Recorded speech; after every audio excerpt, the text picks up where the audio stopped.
Now, which one to choose? Okay, so I'm telling you right now, the 3 starters are all very, very equal in many different ways. Turtwig has great defenses and HP, but it's very slow. Chimchar has great attacking powers, and it's very fast, but its defenses kinda suck. Piplup, on the other hand, it's relatively slow.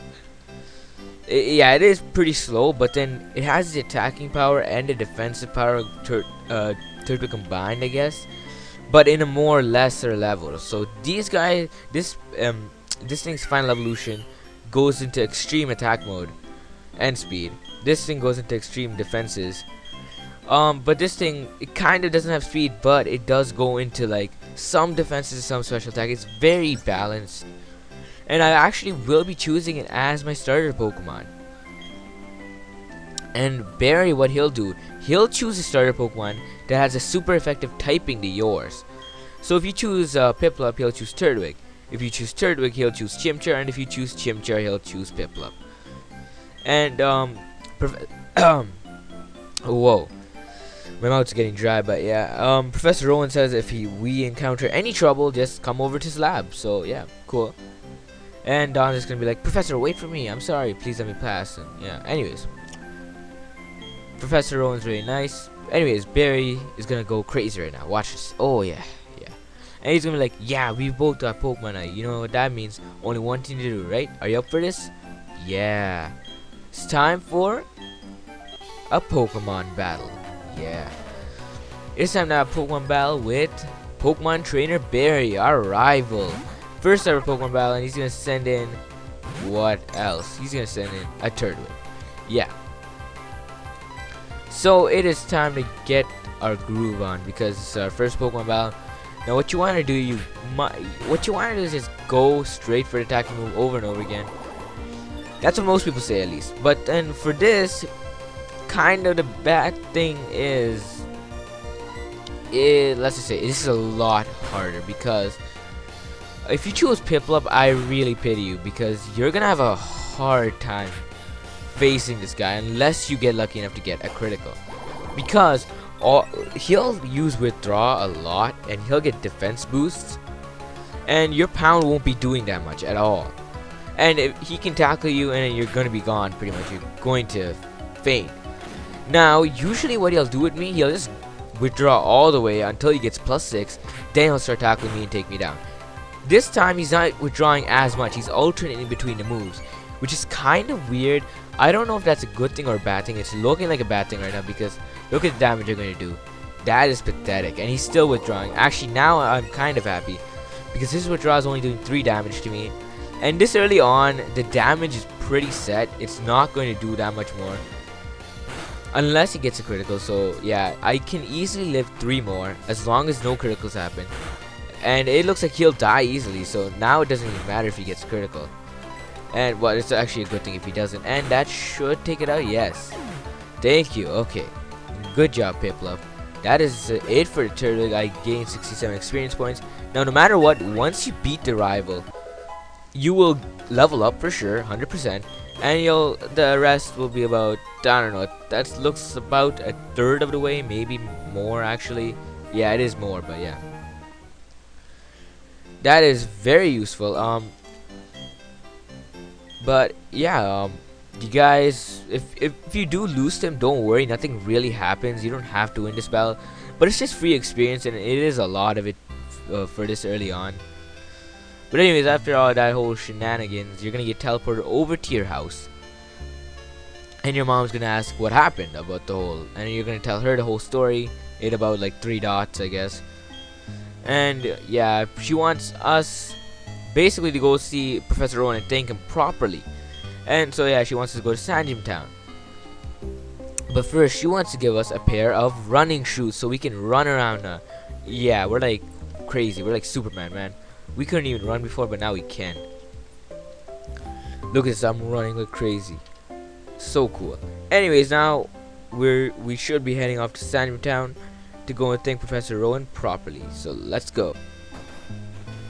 Okay, so yeah, continuing onwards towards Sanjim Town. Once you head over here, in the crossroads again, Barry will be like too slow, and he's gonna tell us that he wants to catch a Pokemon in the lake where, I guess we played when we were little or something. And apparently there's a legendary Pokemon that's supposed to live there. So he wants to catch that Pokemon. We might be the first trainers to catch legendaries when we're like this early in the game. Anyways, he's just gonna tag along. Just go over to this side of the place, and this is Lake Verity ahead. And there's a Pokemon set to live there, called the Being of Emotion, or something like that. Anyways, head through, and he's gonna be like, alright, we're at the lake, get ready, we're capturing a legendary Pokemon. Trust me on this one, it's here. And apparently it says so in the sign, which I read. Even if you don't read it, he's gonna say that. But yeah, he's gonna like, what's going on? And then the camera will shift over to this guy over here, and he's like talking. He's like, the flowing time, the expanding space, I will make it all mine one day. Cyrus is my name, remember it. So he's talking to himself, and he's telling himself his own name. If that doesn't yell some psychotic problems there, I don't know what does. And he's just gonna be like, allow me to pass, and he does. And apparently he's a weird guy. So now Barry's like, okay, let's catch that legendary Pokemon. And then you hear the cry of that said Pokemon, and he's like, whoa, did you hear that, Galaxy? This was a legendary Pokemon crying. That had to be it. This is our chance. Let's catch it. But then he realizes, wait, what? We don't have anything on us. Pokeballs. P-O-K accent E balls. And he thinks that Professor Rowan might give it to us. So that's kind of our reasoning to head over to Sanjim Town. So yeah, he already kind of has a head start on us. And he wants like a little race to see who can get there first. But I don't really care about that. Head through this grass, hopefully without running into anything. Now there's actually a hidden item over here. It is very helpful this early in the game, because you can sell for a very good profit. And it is a tiny mushroom. The game designers try to trick you by hiding a hidden item this early, because they think, oh, no one will actually try. But, well, they were wrong. Anyways, no one in this route gives anything particularly important, except for one person who's up over there. And this scientist talk to everyone, which is kind of true, but yeah, that person actually does give you something. Now, while Pokemon wise that you can find here, the only ones are Starly and Bidoof, for now at least. Now, Starly and Bidoof, there's really, you could catch them and put it on your team if you want, but first of all, you cannot even catch any Pokemon to begin with until you get the Pokeballs. But yeah, it is really up to you on that one. Anyways, I just ran to Starly right now. I'm not really interested in battling it, so yeah. But you can if you want. Anyways, run over here, and we entered Sanjim Town. Then Don's gonna come over to us and be like, oh, there you are, please come with me, the professor is waiting.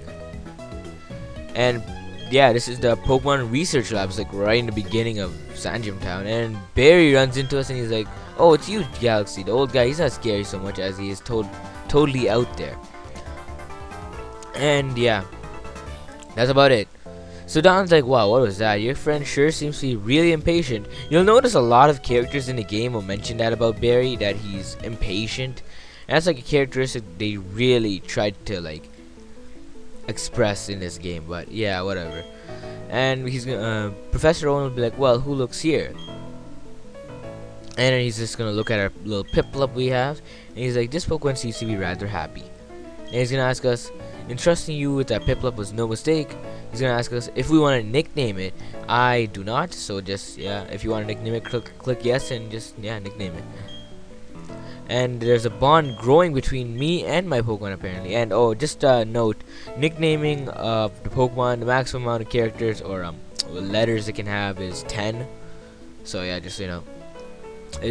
Characters actually, because you could put other stuff like numbers and stuff like that on there. So yeah. Anyways, Dawn's so glad and stuff.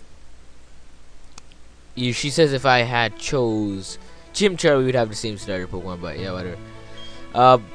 Getting away from that topic, Rowan is just like he's trying to get right to the point. He basically wants to. He's introducing ourselves to him first of all. He's like, oh yeah, I do this stuff. And he wants to trust us with the Pokedex. He wants us to record data on Pokemon of the Sinnoh region, because he, as we couldn't see, is very old, and he wants us to record the data for him. And so he can just do research on Pokemon. And Don's like, I have one too, and yeah. Now, one thing you guys should know is regarding Dawn's starter Pokemon. Dawn's starter Pokemon will be the starter Pokemon that is weak to yours in typing. So, basically, if you chose Turtwig, she will choose Piplup. If you chose Piplup, she'll choose Chimchar, and if you chose Chimchar, she'll choose Turtwig. Basically, it's to try to make it so me, Dawn, and Barry all like possess the 3 starters. So yeah, Barry is your actual rival, so that's why he is the one stronger than yours in typing. But Dawn has the one weaker than yours, because you really never battle her actually. It's just she's a random person and stuff. Anyways, once we exit, Professor Owen will be like, oh wait, no, I have something for you, and he's gonna give us Team 27 return. Now this part does not happen in Diamond and Pearl, just so you know. Really though, if I'm correct, I mentioned this already, but the whole beginning part didn't happen in Diamond and Pearl either. Wow, the different way you battle, the different way you get your starter Pokemon is Professor Owen leaves a suitcase in the lake, and you just get the Pokemon like that.